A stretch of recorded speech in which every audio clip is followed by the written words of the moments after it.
Bonjour à tous, j'ai pas prévu spécialement d'intro particulière pour cette vidéo, mais il était essentiel de la faire parce que si je la faisais pas, je crois que j'allais rester dans l'état actuel où je suis. Donc, premièrement, je tiens à me présenter. Donc, je m'appelle Copé, j'habite en France. Bref, c'est des informations superficielles, ça, enfin subtiles plutôt. Et je suis en terminale. Et honnêtement, j'ai l'impression d'avoir foutu un peu ma vie en l'air. Désolé des termes, mais je crois que c'est la seule manière de la décrire parce que ce soit dans le domaine physique, bref, dans tous les domaines, j'ai l'impression que je suis en retard un petit peu. Du coup, je fais cette vidéo non seulement pour me montrer à moi que dans les moments où je dépasse mes limites, entre guillemets, enfin, ça paraît un peu shonen ce terme-là, mais vas-y, j'ai pas d'autre terme qui me vient en tête, de regarder cette vidéo afin de changer d'état d'esprit. Donc, à tous ceux qui trouvent cette vidéo pas très intéressante, désolé d'avance, mais cette vidéo n'est pas trop destinée à vous, mais à moi. Je crois que c'est pas des trucs qui devront être dits sur les réseaux sociaux, ça, mais ça, c'est pas grave, je le dis. Et désolé si ce que je dis n'est pas très éloquent, n'est pas très français. Ça aussi, je m'en excuse d'avance. Bref, revenons au vif du sujet, c'est-à-dire au pacte que je fais envers moi-même. Je vous explique le concept. En gros, je fais cette vidéo pour que non seulement je me rende compte de l'état actuel de ma vie, parce que beaucoup de gens passent à côté de cette opportunité. C'est-à-dire que beaucoup de gens, il y a certaines personnes qui décident d'en parler à eux-mêmes devant une caméra comme moi, d'autres qui décident d'en parler à un psychologue ou quelqu'un d'autre, un de ses amis ou quelqu'un d'autre que soi, quoi, et d'autres qui n'en parlent pas du tout, et je trouve ça très dommage parce qu'on peut en retirer une force de toutes ces expériences négatives. Ça aussi, ça paraît assez chaudel, mais c'est pas grave. Bref, j'ai fait cette vidéo pour premièrement exposer, me dire à quel point je suis entre guillemets une merde. J'ai eu mes notes du premier semestre, parce que je suis en terminale pour rappel, et j'ai vraiment des notes entre guillemets basses et merdiques. Encore une fois, si les personnes ont des notes comme les miennes, ne vous considérez pas comme idiot, c'est juste que par rapport à mon potentiel, au travail que j'ai fourni, au travail que j'aurais pu fournir, ces notes elles sont vraiment basses. Genre, j'ai vraiment pas donné beaucoup d'efforts et tout. Et ça s'est répercuté sur les notes que j'ai eues. Donc, premièrement, en anglais, j'ai 6,64 de moyenne. Anglais, vraiment, je suis nul. Je suis vraiment nul. C'est pas je suis nul, je suis vraiment, vraiment nul. En espagnol, j'ai 10,79 de moyenne. En EP, j'ai 16. Après, cette matière, c'est pas que j'ai tendance à la banaliser, mais j'ai l'impression qu'il faut fournir beaucoup moins d'efforts. Genre, il faut beaucoup moins que tu travailles chez toi que d'autres matières. Après, ça se trouve que pour certaines personnes, il faut beaucoup plus travailler. Donc, c'est mon cas personnel. Donc, merci de ne pas le prendre objectivement et personnellement. Après, en ES, donc une matière un petit peu scientifique, mais pas trop scientifique, j'ai 13,91 de moyenne. En histoire géo, j'ai 12,88 de moyenne. En EMC, j'ai 16 de moyenne. En philosophie, j'ai 13 de moyenne. Et dans mes spé, c'est-à-dire mathématiques, j'ai 11 de moyenne. Et SES, j'ai 12,85 de moyenne. En regardant comme ça de prime abord, je me dis que, en vrai, dans les matières, ça va. Mais quand je vais par exemple aller voir sur Parcoursup pour voir par rapport au taux d'admission, par rapport aux gens qui ont eu les mêmes moyennes générales que les miennes, je me dis que en vrai c'est relativement bas. Et je commence à remettre en question toute ma vie. Genre je commence à me dire que genre j'ai l'impression que je suis bête, je remets tout au lendemain, je suis pas discipliné, que après il y a plein de trucs, désolé, je suis un peu en train de réfléchir, un peu en train de stresser. Je remets tout au lendemain, que je suis en retard par rapport aux autres, que je suis idiot, que quand j'apprends un truc, je l'apprends pas très rapidement par rapport à mes potes qui ont des facilités par rapport à moi, on dirait. Bref, plein de trucs. Cette vidéo, je crois qu'elle va durer très longtemps, mais c'est pas grave en vrai. Si vous avez pas forcément envie de la regarder, vous pouvez la quitter, même si je crois que je devrais pas dire ça. Mais j'en ai besoin, moi, du coup, c'est le principal. Moi, je veux juste un truc, c'est que à la fin de ces vidéos, vous vous dites, ok, je suis pas le seul à être paumé, à être en retard, entre guillemets. Euh, et j'aimerais que vous faites une vidéo que pour vous. Vous la publiez pas sur les réseaux sociaux, juste pour vous la faites et vous vous exprimez tout sur tout. Comme ça va vous permettre un peu de relâcher, de vous relâcher et d'évoluer pour le futur. Bref, Je vous ai expliqué la raison pour laquelle je me sens un peu merdique, c'est les notes, mais aussi les raisons en général, parce que j'ai l'impression qu'il y a plein de domaines où, après avoir réfléchi, je me dis que dans les actions liées à ce domaine, j'aurais pu faire de meilleurs, avoir fait des actes beaucoup plus réfléchis. J'ai pas d'exemple particulier dans la tête, mais c'est le cas. Par exemple, on dirait que quand je parle, j'arrive pas très bien à m'exprimer, mais ça après, je crois que c'est normal, je suis stressé.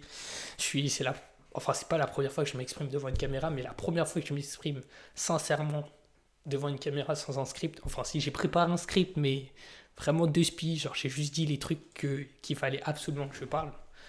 Donc maintenant que la présentation elle est faite, je vous ai parlé de mon état actuel, de l'identité à laquelle je m'associe, donc quelqu'un de faible, euh, intellectuellement parlant, en capacité intellectuelle, avec une faible discipline, qui ne tient jamais ses promesses, qui n'a pas confiance en soi, qui remet tout au lendemain, qui est procrastinateur. Bah, ça revient un peu avec le terme de la discipline, mais c'est pas grave, qui est toujours en retard par rapport aux autres. Bref, plein de termes. J'ai l'impression que les réseaux sociaux, ils ont tendance à un peu idéaliser les gens. Genre, quand tu vois des gens sur les réseaux sociaux, tu vois des gens qui ont tout réussi dans leur vie et tout, pas forcément des gens qui ont échoué et tout. Et je trouve ça assez dommage parce que l'échec fait aussi partie de la réussite. Enfin, c'est assez brouillon tout ce que je dis, mais j'espère que vous comprendrez ce que je dis. Il y a de fortes chances que vous ne comprenez pas, mais c'est pas grave. Bref, je parlais de mon identité, de la manière dont je me qualifie, et ça, c'est lié de plusieurs façons. Tout d'abord, il y a Parcoursup, mais aussi depuis mon enfance. Il faut savoir que dans mon entourage, il y a plein de facteurs, comme la plupart des gens, qui ont amené à la personne que vous êtes actuellement, donc la personne que je suis actuellement. Donc, je me considérais bête en raison pour plusieurs facteurs. Donc, premièrement, on va parler des amis. Donc, à l'heure actuelle, j'ai d'excellents amis et je ne dis pas le contraire. Enfin, il y a certaines fois, je m'entends pas très bien avec eux, mais en règle générale et en prenant un point de vue euh, extérieur, je me dis que j'ai de bons amis à certaines autres personnes surtout. J'ai de très bons amis même. Bref, il y a certains amis, quand je leur disais de... Ils me disaient des reproches en mode t'es con, des trucs comme ça. C'est des phrases un peu subtiles. Hein. En tant qu'ami, on dit ça. Et moi, j'ai l'impression que je suis un peu susceptible. Enfin, c'est pas, je suis un peu susceptible. Du coup, quand on dit ça, j'ai tendance à beaucoup réfléchir et vraiment me considérer comme quelqu'un de bête. Et du coup, ça crée des croyances limitantes en moi qui disent que je suis encore bête. Et après, quand un autre ami vient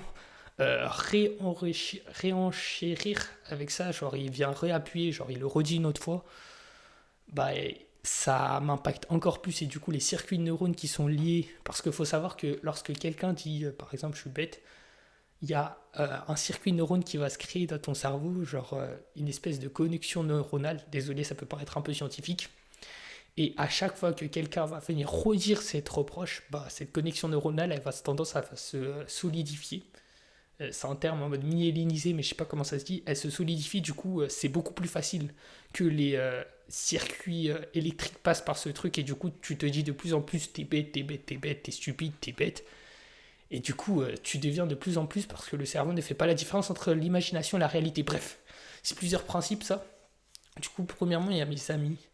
Donc, je ne veux pas donner leur nom en particulier parce que j'ai pas envie de divulguer leur identité sur Internet. Mais déjà, j'ai un ami ou une amie qui a tendance à me traiter de bête beaucoup de fois. Un autre ami qui, à une époque, on se disputait beaucoup. Et à la fin de ces disputes, je ressortais avec une confiance en moi vraiment basse parce qu'il se permettait de dire à la fin ouais t'es vraiment bête. Tout. Avant il était un peu arrogant mais en ce moment ça va beaucoup mieux. Mais à cause de cette arrogance qu'il avait ça m'a un peu impacté négativement. C'est à cause de moi ça.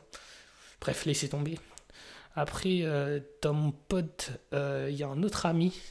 Des fois j'ai envie d'avoir des discussions sérieuses avec lui et il se permet de rigoler lorsque je parle des trucs sérieux. Et je vais pas me mentir, à une période de ma vie, c'était assez. Un peu une période de ma vie. Quand je dis une période de ma vie, c'est pas de. Par exemple, 2020 à 2022, c'est genre. Enfin, c'est. Si c'est un truc comme ça.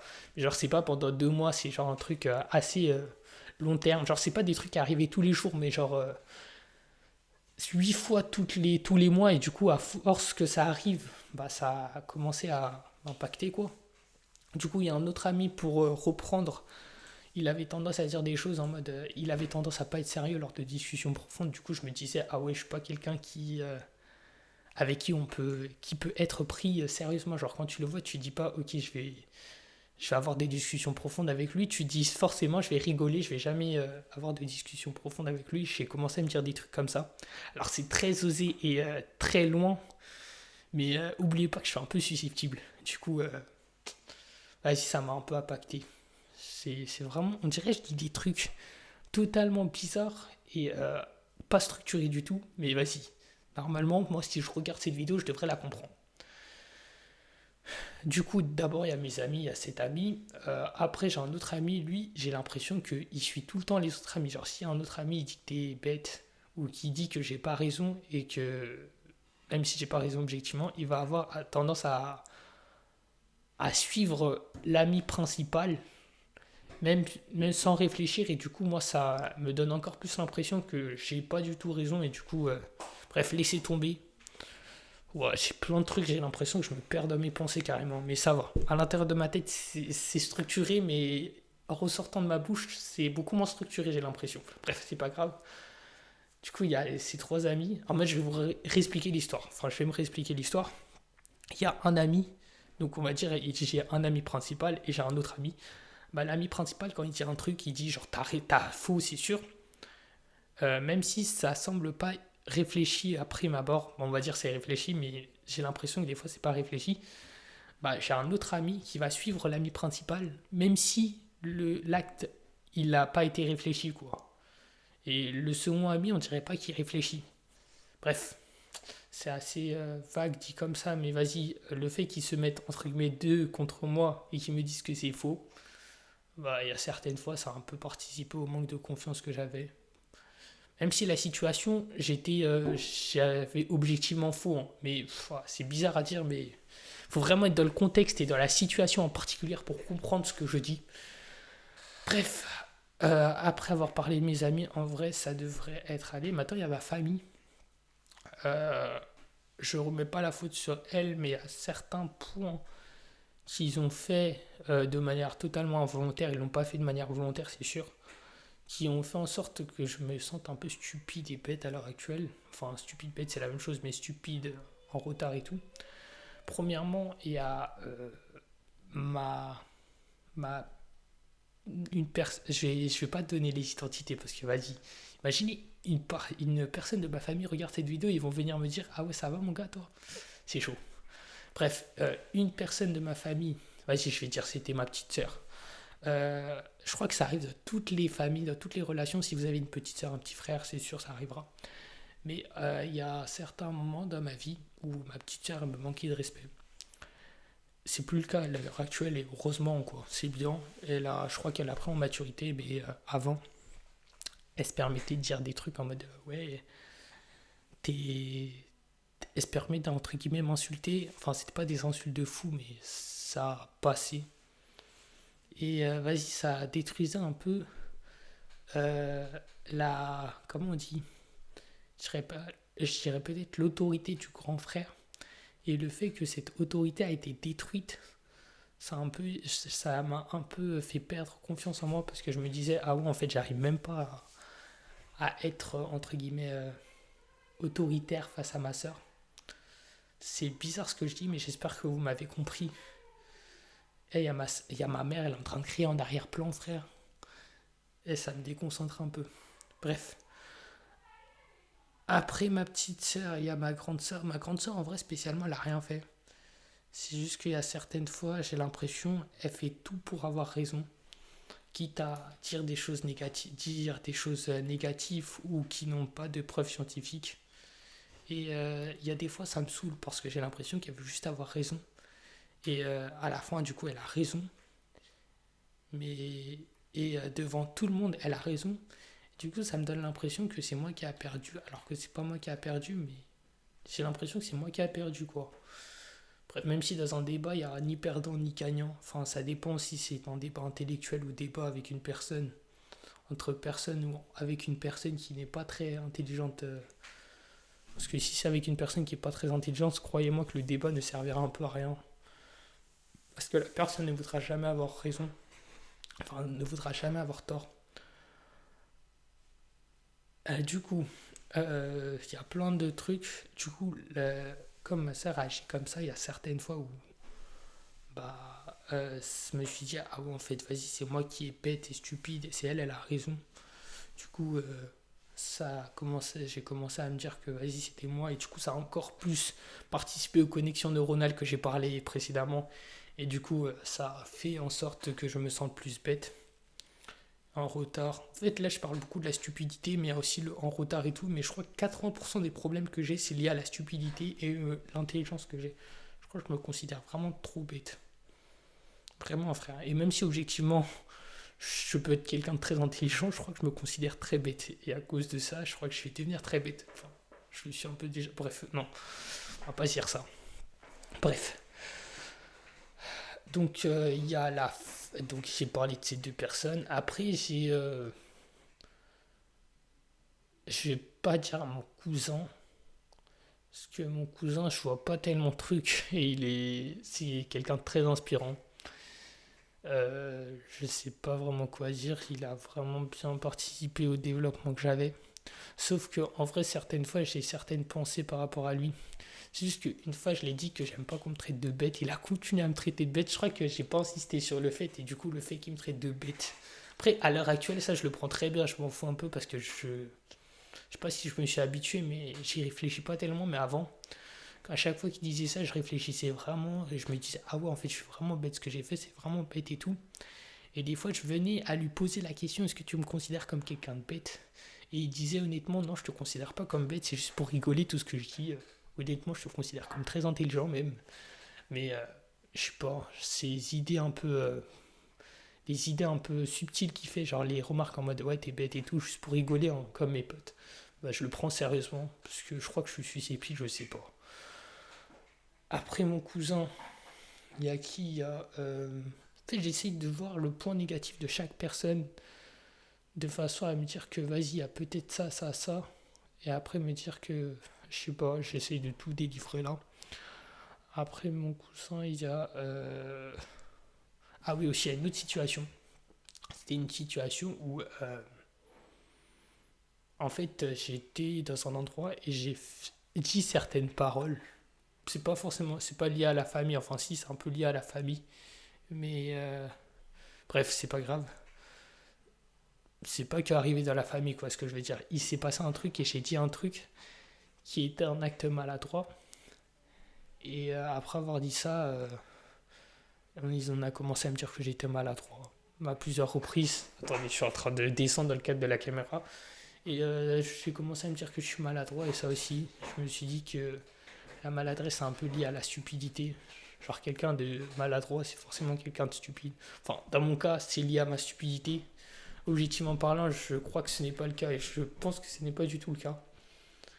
Euh, mais dans mon cas, je me considère un peu dans ça. Genre, je me disais, c'est à cause de ma stupidité. À chaque fois, du coup, je faisais un acte maladroit. Bah, les gens me le disaient. Enfin, j'en prenais beaucoup plus compte. Et du coup, je me disais, ah ouais, c'est parce que tu bête ça. C'est passé ça. Après, concernant les amis aussi, c'est un peu. J'ai un peu honte et j'ai pas envie trop d'en parler. C'est que, à une période de ma vie, vas-y, j'étais en crush sur une fille. Et quand je repense aujourd'hui à ça, je le regrette un peu parce que je me dis que, vas-y, j'ai pensé tellement à elle alors que j'aurais pu penser à d'autres projets dans ma vie et ça m'aurait beaucoup plus servi. Typiquement, si au lieu d'arrêter de penser à elle, je me serais concentré sur les études ou lire des livres ou quelque chose d'autre, bah peut-être qu'aujourd'hui je serais à un stade où je pourrais sourire devant vous, devant une caméra en disant que je suis. Enfin, je vais pas dire que je suis heureux, mais j'ai confiance en moi. Parce qu'en vrai, de vrai, je vais pas dire que je suis malheureux, mais je vais pas dire que je suis heureux. Enfin, sur une échelle de 10, je vais pas dire que c'est 10 sur 10, mais je vais pas plutôt dire que c'est sur 0 sur 10, plutôt dire que c'est sur 10. Après, j'ai l'impression qu'actuellement, même s'il y a des choses positives qui arrivent dans ma vie, j'ai l'impression que je n'en prends pas de recul et je me dis pas, ouais, c'est un truc de fou en vrai. Enfin, si, certaines fois, mais dans la plupart des cas, non.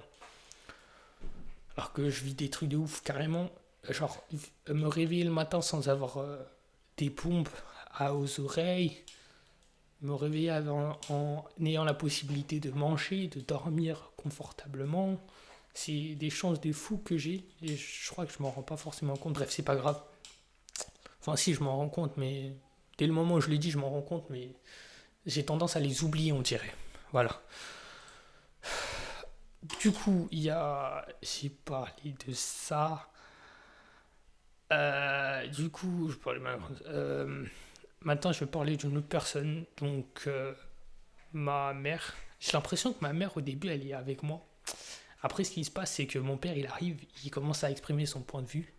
Et elle rejoint mon père pour me tailler. Genre, au début, elle dit, ouais, c'est toi, t'as raison. Après, il y a mon père qui vient et dit, non, c'est pas toi qui as raison, c'est ton père. Et du coup, elle vient et ça commence à me dire, ah ouais, mais en fait, j'ai vraiment tort. Alors que ça se trouve que des fois, objectivement, j'ai raison, mais comme elle a changé d'avis, j'ai l'impression que je suis stupide et des fois, ça m'énerve. Je suis en mode, non, mais c'est moi le problème en fait ici. C'est pas eux. Enfin, ils n'ont jamais fait de problème. Ce sont d'excellents parents, je vais pas mentir. Objectivement, c'est ça. Vas-y, il y a certains trucs, ça me saoule, mais je crois que chez toutes les parents, chez toutes les familles, c'est comme ça. Après, ma mère, du coup, c'est ça ce qui m'a saoulé un peu chez elle, c'est qu'elle a tendance un peu à changer de camp, je comprends pas pourquoi. Et ça m'a vraiment impacté de spi, mais pas de fou. Et après, mon père, il a fait un truc, c'est que j'ai l'impression que depuis, enfin, il l'a pas dit beaucoup de fois, mais quand j'étais petit, il le disait. Et je crois que c'est la période de l'enfance où il faut vraiment pas le dire. Enfin, la période d'une vie où il faut vraiment pas l'entendre ou prendre attention, c'est le fait de se considérer comme bête. Enfin, mon père, il me disait des trucs en mode, ouais, t'as des problèmes au cerveau, t'es bête, t'es bête. Mais je crois que tous les parents, à un moment, ils disent ça. Parce que, enfin, les enfants font pas des trucs bêtes, c'est juste qu'ils font certains trucs où ils réfléchissent pas, parce qu'ils n'ont pas la maturité de quelqu'un qui est grand, adulte, quoi. Et quand on voit un truc comme ça, faut pas forcément dire qu'il est bête, faut dire plutôt, faut essayer de le corriger et dire qu'il faut pas faire comme ça. Mon père, je crois qu'il a plutôt répété, ouais, t'es bête, faut pas faire comme ça, t'as un problème au cerveau et tout. Et du coup, ça m'a conforté à l'idée que j'étais vraiment bête. Mais je crois que c'est 80% de la raison pour laquelle je me considère vraiment bête à l'heure actuelle. Enfin, non, pas 80%, je sais pas. Bref, il y a ça. Je parlais de la famille, je parlais des amis. Ouais, j'ai parlé de ça. Et je suis en train de réfléchir, je me dis, j'ai vraiment raconté les trucs de crush et tout. Mais vas-y, c'est pas grave. Et enfin, la dernière raison, en vrai de vrai, je crois que la plus grosse raison pour laquelle je me considère bête et stupide à l'heure actuelle, c'est à cause de moi. J'ai l'impression qu'à chaque fois qu'il se passe un truc, je procrastine ou je me dis que c'est bon. Par exemple, j'ai une éval de maths demain, j'ai une éval de maths dans une semaine. Bah, le truc que je vais faire, c'est que je vais me dire ça va, je vais réviser. Non, enfin, on va prendre un cas beaucoup plus concret et véridique.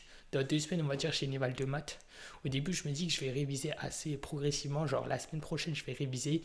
La semaine prochaine, enfin, le week-end qui arrive, je vais réviser. Le week-end de la semaine prochaine, je vais aussi réviser de façon à être régulier. Mais ce qui se passe généralement, c'est que je révise la veille du contrôle. Et du coup, je me tape une pas très bonne note. Genre, typiquement, ce qui s'est passé, c'est que au bac blanc de maths, j'ai eu 9 sur. Genre, j'ai eu 9 sur 20. Et c'était pas des problèmes de calcul et tout, c'était surtout des. Enfin, si, certaines fois, c'était des problèmes de calcul, mais des fois, c'était des problèmes de rigueur. Genre, je mettais pas des. Il fallait mettre des informations qui paraissaient entre guillemets logiques, mais qui étaient importantes parce que pour moi, les maths, ça nécessite une certaine rigueur. Et si tu mets pas une information en particulier, même si le reste est vrai, t'as un résultat vrai et tout, bah c'est plus trop vrai. Parce que si tu spécifies pas ou quelque chose d'autre, ça dépend vraiment des situations, ça aussi. Enfin, de l'exercice en particulier, plus précisément. Désolé si je vois pas la caméra, mais plutôt là-bas, c'est juste que je réfléchis en même temps et j'essaie de dire des idées claires et concises. Concis, je suis pas sûr, mais éclair, je suis pas sûr, mais voilà, c'est pas grave. Du coup, je remets beaucoup de lendemain, je suis un peu procrastinateur. Je fais peut-être des actes qui donnent l'impression que je suis discipliné. Par exemple, je lis des livres de développement personnel, j'ai lu les livres de David Goggins, raison pour laquelle je fais cette vidéo. J'ai lu plein de livres, j'ai vu aussi des vidéos de développement personnel de Yomi Denzel. Honnêtement, beaucoup de gens le critiquent, mais en vrai de vrai, il y a certains de ces principes, je suis sûr qu'ils marchent. Par exemple, le fait des prophéties autoréalisatrices, donc le fait de se répéter des phrases en mode je suis intelligent, je suis intelligent, je suis intelligent et d'y croire, de façon à changer les circuits neurones qui sont dans nos têtes et se considérer avoir une meilleure confiance en soi. Je suis sûr que ça marche, mais c'est juste que je ne l'ai pas mis en place. L'un des principes que David Hawkins partage, c'est que quand tu connais un principe et que tu décides quand tu essayes de changer de vie mais qu'après tu abandonnes, ce qui se passe c'est que l'endroit dans lequel tu avais décidé de ne plus jamais rentrer, il te paraît encore plus comme une prison. Genre par exemple là, j'ai l'impression que quelqu'un se considère comme pas discipliné, du coup il prend la décision d'aller courir 5 km. Il va aller courir, mais au lieu de faire 5 km, il fait 10 mètres. Après, il n'en peut plus, il abandonne, il revient chez lui. Et l'endroit dans lequel il va être, la situation dans laquelle il va être, elle va être encore plus misérable pour lui. C'est pour ça que je parle du terme de prison. Genre, il va se sentir comme beaucoup plus ridicule, moins discipliné et tout. Et moi, il y a plein de moments où j'ai fait ça, c'est-à-dire où je devais faire un truc, le lendemain j'ai fait, mais après j'ai abandonné. Du coup, ça a participé au manque de confiance en moi. Bref, en vrai de vrai, c'est la raison pour laquelle je suis aussi bête, stupide, en retard, que ce soit dans le domaine éducatif, enfin dans le domaine de l'école. Oui, éducatif, en vrai, ça marche dans la vie en général. C'est parce que c'est à cause de moi. Les moments où il fallait que je me réveille pour aller travailler ou faire quelque chose d'autre, j'allais pas travailler. Du coup, on va se faire un pacte euh, entre moi. Ça concerne que moi, mais peut-être vous aussi, parce que je la publie sur les réseaux sociaux, cette vidéo, où j'ai décidé que maintenant, je vais donner le maximum que je peux donner. C'est-à-dire que je vais essayer qu'à chaque fois, je vais être organisé. Si demain j'ai une éval, des fois, je vais pas mentir, genre, même si c'est pas bien de faire des nuits à 4 heures de sommeil, des fois, c'est nécessaire pour avoir des bonnes notes. Enfin, tu peux être bien organisé, mais vas-y, c'est difficile, ça aussi, laisser tomber, bref. Des fois, je me dis, vas-y, il faut que je travaille 2 heures, mais après, j'ai tendance à procrastiner. Genre, je me dis, ah, vas-y, il faut que j'aille dormir, c'est bien de dormir, c'est important de dormir. Du coup, je vais aller dormir, et du coup, le lendemain, devant les je connais rien. Bref, cette vidéo, elle est destinée à moi, surtout. Wow, ma soeur, elle est en train de créer en arrière-plan. Cette vidéo, elle est destinée à moi. Gopish, la raison pour laquelle tu es aussi stupide, bête, en retard par rapport à tout le monde de la génération actuelle. Enfin, pour moi, je me sens un peu en retard. C'est parce que tu décides de procrastiner. Genre, quand tu dis un truc, tu décides de ne pas le faire ou de faire quelque chose qui nécessite beaucoup moins d'efforts. Comme par exemple, si demain tu dois aller faire ton sport, enfin, pas mon sport, genre, par exemple, demain tu dois aller travailler, tu travailles 2 minutes alors que tu t'es programmé 2 heures et les 1h58 restantes, tu vas aller regarder une vidéo sur YouTube. Désolé. Et je crois que c'est une des raisons principales pour lesquelles tu es aussi. Tu n'as pas de confiance en toi et la confiance en toi est énormément liée à l'intelligence. Et genre, typiquement, si tu n'as pas confiance en toi, tu vas beaucoup plus avoir de chances de dire que tu es bête. Et du coup, tu auras beaucoup plus de chances de devenir bête parce que, comme dit précédemment, le cerveau ne fait pas la différence entre les pensées et la réalité. Bref, c'est pas grave. Du coup, on va se faire un pacte, nous deux. C'est que à partir de maintenant, tu vas essayer de donner le maximum de toi-même. Je m'étais dit que je vais faire des vidéos sur YouTube, des shorts, mais je sais même pas si ça je peux le faire. Honnêtement, je procrastine beaucoup, mais j'ai aussi pas beaucoup de temps. Je suis en terminale, j'essaie de plus en plus de donner d'importance à l'école. Moi avant, je vais pas mentir, l'école, j'accordais pas beaucoup d'importance, mais je vais essayer de donner une bonne importance. Du coup, je me rappelle mes moyennes, j'ai 6 de moyenne en anglais, 10,79 en espagnol, 16 en EPS, 13,91 en ES, 12,88 en histoire géo, 16 en EMC, philosophie j'ai 13,4, maths j'ai 11, SES j'ai 12,85. On va voir comment c'est dans le deuxième semestre, même si le deuxième semestre pour Parcoursup il compte pas du tout. Mais c'est pas grave, on va essayer de donner le meilleur que je peux. Et voilà, du coup, cette vidéo a été assez longue, mais j'espère que vous pouvez faire un exercice similaire, c'est-à-dire, en gros, ce soit en commentaire de vidéo, dites au moins mission accomplie. Ça me permettra de voir si cette vidéo a été utile pour vous. Même si en vrai de vrai, c'est pas l'objectif principal, mais ça serait bien si elle est utile pour vous. Vous faites quoi? Vous filmez ou vous écrivez un texte. Moi, typiquement, au début, j'avais écrit un texte et ça m'avait plutôt aidé. Mais je crois que cet exercice m'aidera beaucoup plus. Où vous exprimez toutes les raisons pour lesquelles vous considérez aussi faible, stupide et tout. Du coup, vous faites tout ça et la prochaine fois qu'il y a un moment où il faut que vous devez évoluer, mais vous décidez de procrastiner et tout, rappelez-vous cette vidéo, rappelez-vous la promesse que vous êtes fait, les choses que vous êtes dit devant cette caméra ou devant ce cahier où vous avez écrit toutes vos angoisses et tout. Et je crois que ça va beaucoup vous aider, ça va beaucoup vous motiver. Bref, je vais pas beaucoup plus tarder cette vidéo, même si je sais qu'elle va pas faire de vues, donc on s'en fout. Au revoir. Et restez forts, car les hommes forts créent les forts. Je sais pas ce que je dis, bref, au revoir.